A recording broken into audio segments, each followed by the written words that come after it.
नमस्कार दोस्तों, स्वागत है आपका हिंदी मानस के YouTube चैनल पर। आज हम सुनने जा रहे हैं हिंदी साहित्य के महान रचनाकार गजानन माधव मुक्तिबोध की एक अनोखी कहानी। मुक्तिबोध केवल एक कवि नहीं थे, बल्कि एक गहन विचारक, आलोचक और संवेदनशील कथाकार भी थे। उनकी रचनाओं में समाज की सच्चाई का बेबाक और तीखा चित्रण देखने को मिलता है। तो आइए डूबते हैं उनकी कल्पना और विचारों की दुनिया में और सुनते हैं उनकी प्रसिद्ध रहस्यमयी कहानी ब्रह्म राक्षस का शिष्य। उस महाभव्य भवन की 8वीं मंजिल के जीने से 7वीं मंजिल के जीने की सूनी सूनी सीढ़ियों पर नीचे उतरते हुए उस विद्यार्थी का चेहरा भीतर से किसी प्रकाश से लाल हो रहा था। वह चमत्कार उसे प्रभावित नहीं कर रहा था जो उसने हाल में देखा था। 3 कमरे पार करता हुआ वह विशाल वज्रबाहु हाथ उसकी आंखों के सामने फिर से खिंच जाता। उस हाथ की पवित्रता ही उसके ख्याल में जाती, किंतु वह चमत्कार के रूप में उसे प्रभावित नहीं करता था। उस चमत्कार के पीछे ऐसा कुछ है जिसमें वह खुल रहा है। वह कुछ क्या एक महापंडित की जिंदगी का सत्य नहीं है? नहीं, वही है। 5वीं मंजिल से 4थी मंजिल पर उतरते हुए ब्रह्मचारी विद्यार्थी उस प्राचीन भव्य भवन की सूनी सूनी सीढ़ियों पर यह श्लोक गाने लगता है। मेधे धर्मे दुरंबर वनुभुव श्यामस्त मालद्रुमे नक्त भीरुरय त्वमय तदिम राधे गृहे प्रापय इत्यनंद निदेश तश्लित्यो प्रत्यध्वकुंज द्रुमे राधा माधव योजरयंती यमुना कुले रह केलय। इस भवन से ठीक 12 वर्ष के बाद यह विद्यार्थी बाहर निकला है। उसके गुरु ने जाते समय राधा माधव की यमुना कूल क्रीड़ा में घर भूली हुई राधा को बुला रहे नंद के भाव प्रकट किए हैं। गुरु ने एक साथ श्रृंगार और वात्सल्य का बोध विद्यार्थी को करवाया। विद्या अध्ययन के बाद अब उसे पिता के चरण छूना है। पिताजी, पिताजी, माँ, माँ, यह ध्वनि उसके हृदय से फूट निकली, किंतु ज्यों ज्यों वह छंद सूने भवन में गूंजता घूमता गया, त्यों त्यों विद्यार्थी के हृदय में अपने गुरु की तस्वीर और तीव्रता से चमकने लगी। भाग्यवान है वह जिसे ऐसा गुरु मिले। जब वह चिड़ियों के घोंसले और बर्रों के छत्तों भरे सूने ऊंचे सिंह द्वार के बाहर निकला तो एकाएक राह से गुजरते हुए लोग भूत भूत कहकर भाग खड़े हुए। आज तक उस भवन में कोई नहीं गया था। लोगों की धारणा थी कि वहां एक ब्रह्म राक्षस रहता है। 12 साल और कुछ दिन पहले सड़क पर दोपहर के 2 बजे एक देहाती लड़का भूखा प्यासा अपने सूखे होठों पर जीभ फेरता हुआ उसी बगल वाले ऊंचे सेमल के वृक्ष के नीचे बैठा हुआ था। हवा के झोंकों से फूलों के फलों का रेशमी कपास हवा में तैरता हुआ दूर दूर तक इधर उधर बिखर रहा था। उसके माथे पर फिक्रे गुथ बिंध रही थी। उसने पास में पड़ी हुई एक मोटी ईंट सिरहाने रखी और पेड़ तले लेट गया। धीरे धीरे उसकी विचार मग्नता को तोड़ते हुए कान के पास उसे कुछ फुसफुसाहट सुनाई दी। उसने ध्यान से सुनने की कोशिश की। वे कौन थे? उनमें से एक कह रहा था, अरे वह भट्ट नितांत मूर्ख है और दंभी भी। मैंने जब उसे ईशावास्योपनिषद की कुछ पंक्तियों का अर्थ पूछा तो वह बौखला उठा। इस काशी में कैसे कैसे दंभी इकट्ठा हुए हैं। वार्तालाप सुनकर वह लेटा हुआ लड़का खट से उठ बैठा। उसका चेहरा धूल और पसीने से ग्लान और मलिन हो गया था, भूख और प्यास से निर्जीव। वह एकदम बात करने वालों के पास खड़ा हुआ, हाथ जोड़े माथा जमीन पर टेका। चेहरे पर आश्चर्य और प्रार्थना के दयनीय भाव थे। कहने लगा, हे विद्वानों, मैं मूर्ख हूँ, अपढ़ देहाती हूँ, किंतु ज्ञान प्राप्ति की महत्वाकांक्षा रखता हूँ। हे महाभागो, आप विद्यार्थी प्रतीत होते हैं। मुझे विद्वान गुरु के घर की राह बताओ। पेड़ तले बैठे हुए 2 बटुक विद्यार्थी उस देहाती को देखकर हंसने लगे। पूछा, कहाँ से आया है? दक्षिण के एक देहात से। पढ़ने लिखने से मैंने बैर किया तो विद्वान पिताजी ने घर से निकाल दिया। तब मैंने पक्का निश्चय कर लिया कि काशी जाकर विद्या अध्ययन करूंगा। जंगल जंगल घूमता राह पूछता। मैं आज ही काशी पहुंचा हूँ। कृपा करके गुरु का दर्शन कराइए। अब दोनों विद्यार्थी जोर जोर से हंसने लगे। उनमें से एक जो विदूषक था कहने लगा, देख बे, सामने सिंह द्वार है, उसमें घुस जा, तुझे गुरु मिल जाएगा। कहकर वह ठठाकर हंस पड़ा। आशा न थी कि गुरु बिल्कुल सामने ही है। देहाती लड़के ने अपना डेरा डंडा संभाला और बिना प्रणाम किए तेजी से कदम बढ़ाता हुआ भवन में दाखिल हो गया। दूसरे बटुक ने पहले से पूछा, तुमने अच्छा किया उसे वहां भेजकर। उसके हृदय में खेद था और पाप की भावना। दूसरा बटुक चुप था। उसने अपने किए पर खिन्न होकर सिर्फ इतना ही कहा, आखिर ब्रह्म राक्षस का रहस्य भी तो मालूम हो। सिंह द्वार की लाल लाल बर्रे गूं गूं करती उसे चारों ओर से काटने के लिए दौड़ी, लेकिन जो ही उसने उसे पार कर लिया तो सूरज की धूप में चमकने वाली भूरी घास में भरे विशाल सूने आंगन के आसपास चारों ओर उसे बरामदे दिखाई दिए। विशाल भव्य और सूने बरामदे जिनकी छतों में फानुस लटक रहे थे। लगता था कि जैसे अभी अभी उन्हें कोई साफ करके गया हो, लेकिन वहां कोई नहीं था। आंगन से दिखने वाली तीसरी मंजिल की छज्जे वाली मुंडेर पर एक बिल्ली सावधानी से चलती हुई दिखाई दे रही थी। उसे एक जीना भी दिखाई दिया, लंबा चौड़ा साफ सुथरा। उसकी सीढ़ियां ताजे गोबर से पुती हुई थी। उसकी महक नाक में घुस रही थी। सीढ़ियों पर उसके चलने की आवाज गूंजती, पर कहीं कुछ नहीं। वह आगे आगे चढ़ता बढ़ता गया। दूसरी मंजिल के छज्जे मिले जो बीच के आंगन के चारों ओर फैले हुए थे। उनमें सफेद चादर लगी गद्दियां दूर दूर तक बिछी हुई थी। एक और मृदंग, तबला, सितार आदि अनेक वाद्य यंत्र करीने से रखे हुए थे। रंग बिरंगे फानुस लटक रहे थे और कहीं अगरबत्तियां जल रही थी। इतनी प्रबंध व्यवस्था के बाद भी उसे कहीं मनुष्य के दर्शन नहीं हुए और ना कोई पैरों की आवाज सुनाई दी, सिवाय अपनी पग ध्वनि के। उसने सोचा शायद ऊपर कोई होगा। उसने तीसरी मंजिल पर जाकर देखा। फिर वही सफेद सफेद गद्दियां, फिर वही फानुस, फिर वही अगरबत्तियां, वही खाली खालीपन, वही सूनापन, वही विशालता, वही भव्यता, वही मनुष्यहीनता। अब उस देहाती के दिल में आह निकली, यह क्या, यह कहाँ फंस गया? लेकिन इतनी व्यवस्था है तो कोई तो जरूर होगा। इस ख्याल से उसका डर कम हुआ। वह बरामदे में से गुजरता हुआ अगले जीने पर चढ़ने लगा। इन बरामदों में कोई सजावट नहीं थी, सिर्फ दरिया बिछी हुई थी। कुछ तेल चित्र टंगे थे। खिड़कियां खुली हुई थी जिनमें से सूरज की पीली किरणें आ रही थी। दूर ही से खिड़की के बाहर जो नजर जाती तो बाहर का हरा भरा ऊंचा नीचा ताल तलैया पेड़ों पहाड़ों वाला नजारा देखकर पता चलता कि यह मंजिल कितनी ऊंची है और कितनी निर्जन। अब वह देहाती लड़का भयभीत हो गया। यह विशालता और निर्जनता उसे आतंकित करने लगी। वह डरने लगा, लेकिन वह इतना ऊपर आ गया था कि नीचे देखने से ही आंखों में चक्कर आ जाता। उसने ऊपर देखा तो सिर्फ एक ही मंजिल शेष थी। उसने अगले जीने से ऊपर की मंजिल चढ़ना तय किया। डंडा कंधे पर रखे और गठरी खो से वह लड़का धीरे धीरे अगली मंजिल का जीना चढ़ने लगा। उसके पैरों की आवाज उसी से जाने क्या फुसलाती और उसकी रीढ़ की हड्डियों में से सर्द संवेदनाएं गुजरने लगती। जीना खत्म हुआ तो फिर एक भव्य बरामदा मिला, लिपा पुता और अगरू गंध से महकता हुआ। सभी और व्यघ्रासन बिछे हुए।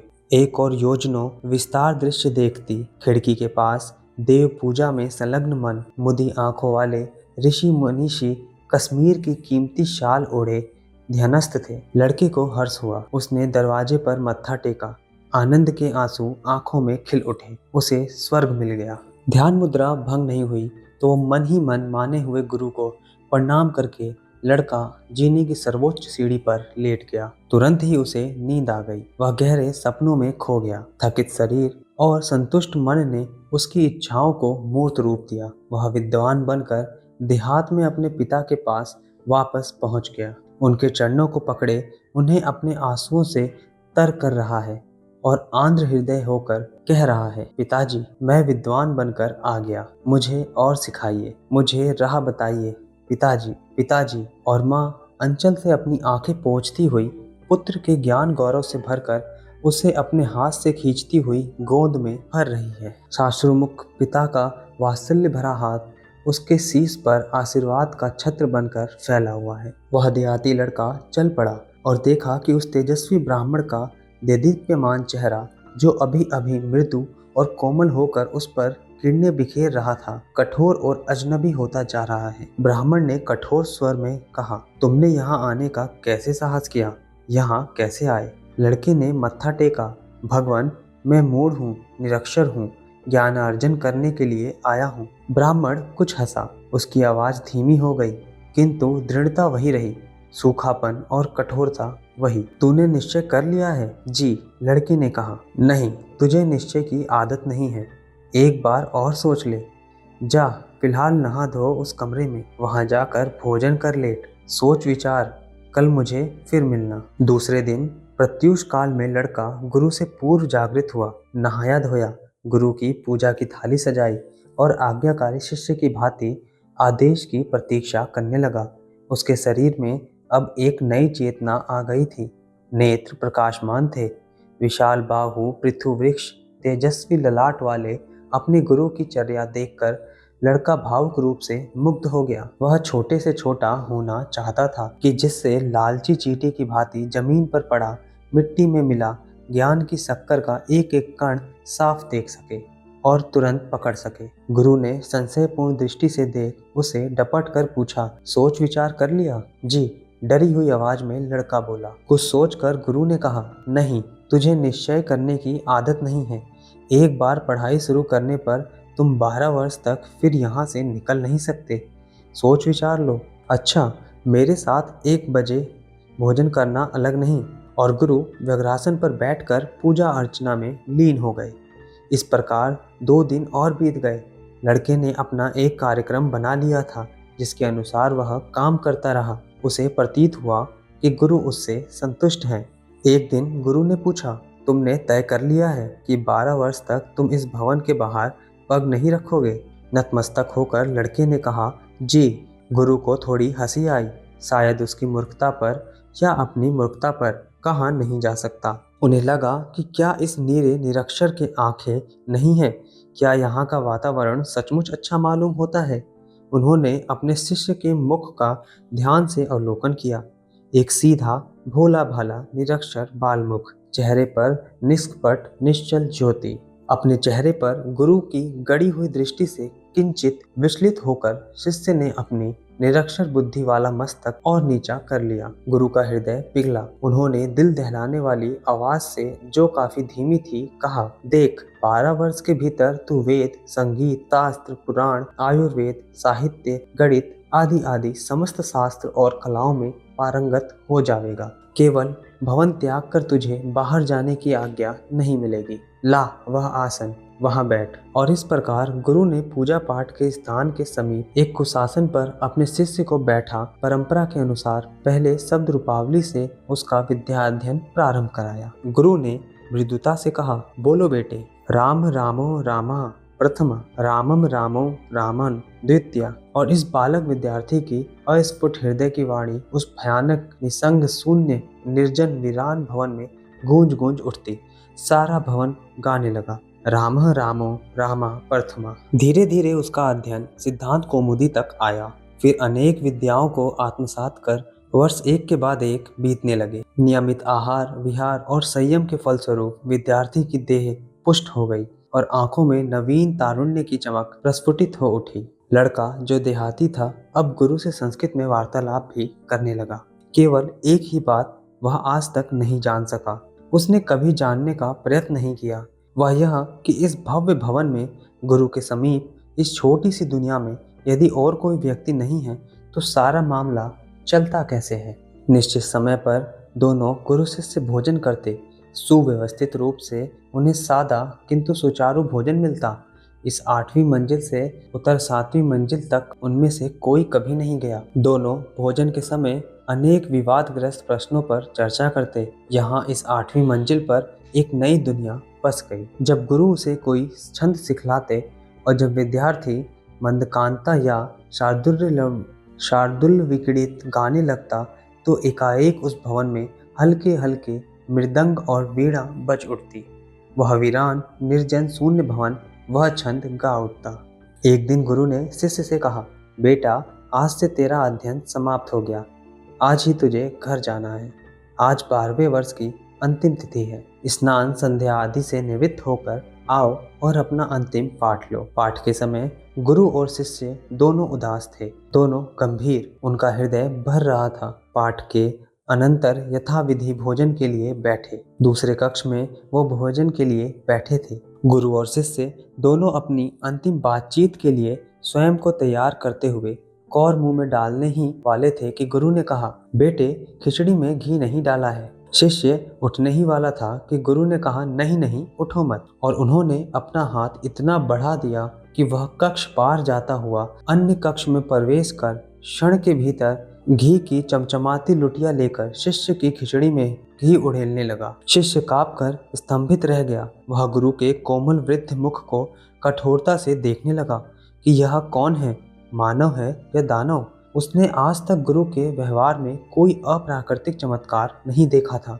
वह भयभीत स्तंभित रह गया। गुरु ने दुखपूर्ण कोमलता से कहा, शिष्य स्पष्ट कर दूं कि मैं ब्रह्म राक्षस हूँ, किंतु फिर भी तुम्हारा गुरु हूँ। मुझे तुम्हारा स्नेह चाहिए। अपने मानव जीवन में मैंने विश्व की समस्त विद्या को मत डाला, किंतु दुर्भाग्य से कोई योग्य शिष्य न मिल पाया कि जिसे मैं समस्त ज्ञान दे पाता। इसलिए मेरी आत्मा इस संसार में अटकी रह गई और मैं ब्रह्म राक्षस के रूप में यहाँ विराजमान रहा। तुम आए, मैंने तुम्हें बार बार कहा लौट जाओ। कदाचित तुम में ज्ञान के लिए आवश्यक श्रम और संयम ना हो, किंतु मैंने तुम्हारी जीवन गाथा सुनी। विद्या से बैर रखने के कारण पिता द्वारा अनेक ताड़नाओं के बावजूद तुम गंवार रहे और बाद में माता पिता द्वारा निकाल दिए जाने पर तुम्हारे व्यथित अहंकार ने तुम्हें ज्ञान लोक का पथ खोज निकाल लेने की और प्रवृत्त किया। मैं प्रवृत्तिवादी हूँ, साधु नहीं। सैकड़ों मील जंगल की बाधाएं पार कर तुम काशी आए। तुम्हारे चेहरे पर जिज्ञासा का आलोक था। मैंने अज्ञान से तुम्हारी मुक्ति की। तुमने मेरा ज्ञान प्राप्त कर मेरी आत्मा को मुक्ति दिला दी। ज्ञान का पाया हुआ उत्तरदायित्व मैंने पूरा किया। अब मेरा यह उत्तरदायित्व तुम पर आ गया है। जब तक तुम मेरा दिया हुआ किसी और को न दोगे, तब तक तुम्हारी मुक्ति नहीं। शिष्य आओ, मुझे विदा दो। अपने पिताजी और माँ जी को प्रणाम कहना। शिष्य ने साश्रुमुख ज्यों ही चरणों पर मस्तक रखा, आशीर्वाद का अंतिम कर स्पर्श पाया और ज्यों ही सिर ऊपर उठाया तो वहां से वह ब्रह्म राक्षस तिरोधान हो गया था। वह भयानक वीरान निर्जन बरामदा सूना था। शिष्य ने ब्रह्म राक्षस गुरु का व्यग्रासन लिया और उनका सिखाया पाठ मन ही मन गुनगुनाते हुए आगे बढ़ गया। दोस्तों, यह कहानी एक साधारण देहाती लड़के की असाधारण ज्ञान यात्रा को प्रस्तुत करती है। कहानी की शुरुआत उस क्षण से होती है जब एक विद्यार्थी 12 वर्षों के कठोर अध्ययन के बाद उस रहस्यमय भवन से बाहर निकल रहा है। उसका चेहरा भीतर के ज्ञान प्रकाश से दमक रहा है, लेकिन उसके मन में सबसे गहरी छवि अपने गुरु की है। असल में यह गुरु कोई साधारण मनुष्य नहीं, बल्कि एक ब्रह्म राक्षस है। भारतीय परंपरा में ब्रह्म राक्षस उस विद्वान को कहा जाता है जो ज्ञान तो प्राप्त कर लेता है, लेकिन उसे योग्य शिष्य को नहीं दे पाता, इसलिए उसकी आत्मा भटकती रहती है। कहानी में देहाती लड़का पहले अज्ञान और अभिमान के कारण घर से निकाला जाता है, लेकिन वह पीड़ा उसे ज्ञान की ओर प्रेरित करती है। काशी पहुंचकर वह अनजाने में उस भयानक भवन में प्रवेश करता है जहां कोई मनुष्य नहीं रहता, केवल एक रहस्यमय गुरु है। यह स्थान बाहरी रूप से डरावना और सूना है, लेकिन भीतर से ज्ञान और साधना का केंद्र है। गुरु उसे चेतावनी देते हैं कि 12 वर्षों तक वह भवन नहीं छोड़ सकता। यह प्रतीक है संयम, धैर्य और पूर्ण समर्पण का। विद्यार्थी पूरे मन से अध्ययन करता है और धीरे धीरे वह वेद, शास्त्र, संगीत आदि सभी विद्याओं में पारंगत हो जाता है। कहानी का सबसे महत्वपूर्ण मोड़ तब आता है जब गुरु अपना असली रूप प्रकट करते हैं। वह बताते हैं कि वह ब्रह्म राक्षस हैं और उनकी मुक्ति तभी संभव है जब वह अपना संपूर्ण ज्ञान किसी योग्य शिष्य को दे दे। यहाँ लेखक यह संदेश देते हैं कि ज्ञान का वास्तविक उद्देश्य उसे बांटना है, न कि केवल अपने पास रखना। गुरु की मुक्ति के बाद वही उत्तरदायित्व शिष्य पर आ जाता है। अब वह केवल विद्वान नहीं, बल्कि ज्ञान परंपरा का वाहक बन चुका है। जब तक वह अपने ज्ञान को आगे नहीं बढ़ाएगा, तब तक उसकी भी मुक्ति नहीं होगी। दोस्तों, आपको ये कहानी कैसी लगी हमें कमेंट करके ज़रूर बताइएगा। ऐसी और वीडियोस के लिए सब्सक्राइब करें हिंदी मानस को।